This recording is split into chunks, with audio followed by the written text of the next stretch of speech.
பார்ப்போம். எல்லா கேஸும் மற்றவங்க தான் பண்ணுறாங்க, நாங்கள்லாம் அப்பாவி அப்படின்னு அந்த ஆள் பேட்டி கொடுத்துட்ருப்பான். இந்தியாவில் முதல் ஊழல் வழக்கில் உள்ளே போனதே போல அவர் பதவியை விட்டு தூக்கிட்டாங்கன்னு வைங்க. டிடி கிருஷ்ணமாச்சாரி, இப்போ டிடிகே ஃபார்மான்லாம் கம்பெனி இருக்குது, அதோட ஓனர், அதோட ஒரிஜினல் முன்னாடி உள்ளவர். அந்த டிடி கிருஷ்ணமாச்சாரின்றவர் தான் முதல்ல சுதந்திர இந்தியாவில் ஊழல் குற்றச்சாட்டுக்கு உள்ளே போனவர். இப்போ லேட்டஸ்ட்டாக நமக்கு தெரிஞ்சு உள்ளே போனது ஜெயலலிதா. குற்றவாளி அப்படின்னு குற்றம் நிரூபிக்கப்பட்டவங்க இவங்கெல்லாம். இதெல்லாம் இப்போ உள்ளதுன்னா பார்த்தா அந்த காலத்துலேருந்து இதான் வேலையாக இருந்திருக்குது. இந்த 4 பேரும் சேர்ந்து என்ன பண்ணியிருக்காங்க, உத்தம சோழனுக்கு உதவி செய்து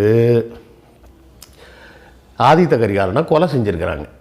ஏன் கொலை செஞ்சுருக்கிறாங்க? சுந்தர சோழருக்கு வயசாயிருச்சு.